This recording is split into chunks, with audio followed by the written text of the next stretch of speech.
April 21st, 2023. It's Friday night in Texas. Inside a closed dentist's office, a few people are feeding paper into lottery terminals. The machines have been running since Wednesday, day and night. The man who organized this flew in from London, and the money behind him belongs to one of the best gamblers in the world. By tomorrow night, they will hold 25 million lottery tickets, almost every combination the game allows. This is the story of how a gambling syndicate bought a state lottery. Lotto Texas works like this. You pick 6 numbers between 1 and 54. Match all 6, you take the jackpot. There are just under 26 million combinations, and a ticket costs $1. So if you bought a ticket for every combination, you would be holding a winning ticket, which is a terrible idea. After somebody wins, the prize resets to 5 million. You'd be spending 26 to win 5. In 2023, the jackpot rolled over into the next draw, and the next one. By April, it had run 93 straight drawings without a winner. The prize had climbed to 95. And at 95, the arithmetic flips. The prize is worth more than the game costs. Noticing that is the easy part. The hard part is buying 26 million lottery tickets over a counter. To buy a lottery on this scale, you need 4 things. The first is a game with no ceiling. Most lotteries cap the jackpot, or force a payout after a certain number of rollovers. Lotto Texas did neither. It was allowed to grow until the prize was worth more than the game. Legal. The second is machines. You cannot print 26 million tickets at a gas station. You need dozens of official state terminals running around the clock. So you ask for them. A storefront in Colleyville, trading as a Montana fishing outfitter, with nothing in the window about lottery sales, requested a dozen extra terminals. The commission sent them. The request was processed as a sales opportunity, also legal. The third is a way to stay invisible. Texas allows an entity to claim a jackpot, a company, a partnership, a trust. And on prizes above $1 million, the winner can remain anonymous. So the money that walks in is a Delaware limited partnership called Rook TX, and the person who signs is a lawyer, still legal. The fourth is precedent. 2 years earlier, the same thing had already been tested, and nobody checked it. A $1 million ticket was printed at a Waco vendor and went unclaimed for 5 months.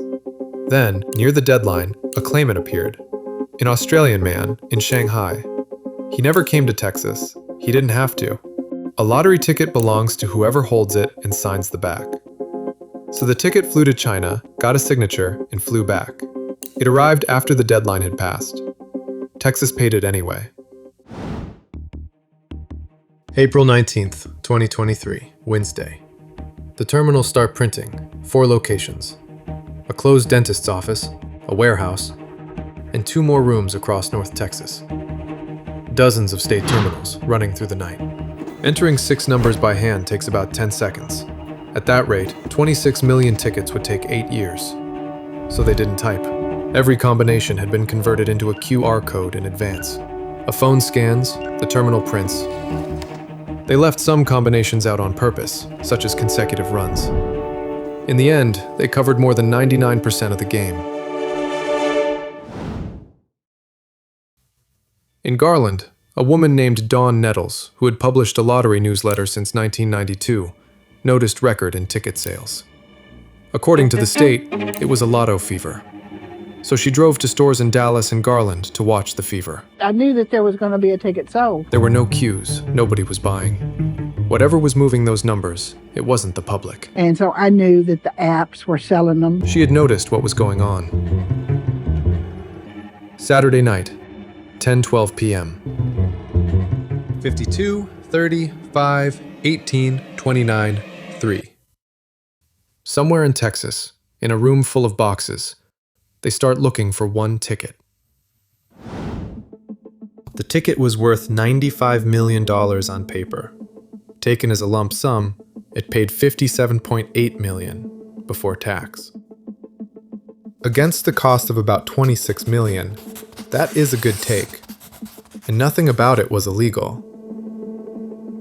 The man who organized the operation was Bernard Marintelli, a London bookmaker.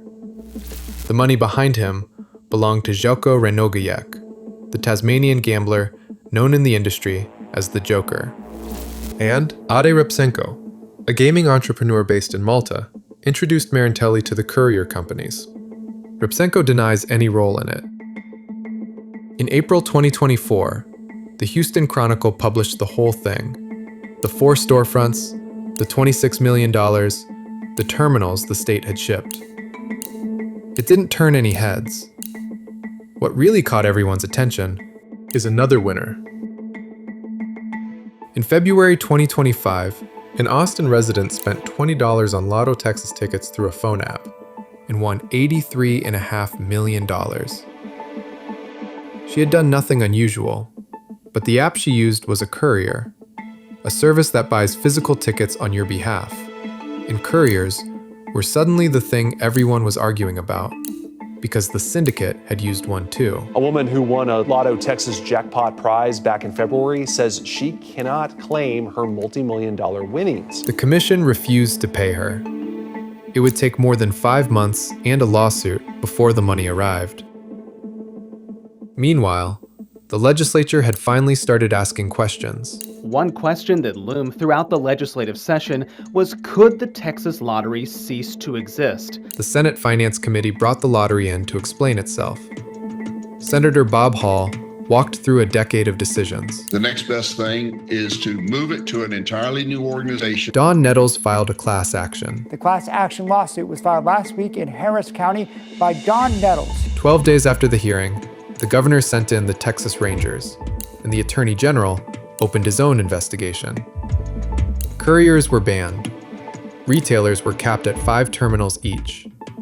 In April, the executive director resigned. Lottery Commission announced the resignation of Executive Director Ryan Mendel. And in May 2025, the legislature dissolved the Texas Lottery Commission entirely. The Texas Lottery Commission is out. The Department of Licensing and Regulation is in. In April 2026, a grand jury indicted Gary Grief, who had run the lottery for 14 years, for abuse of office.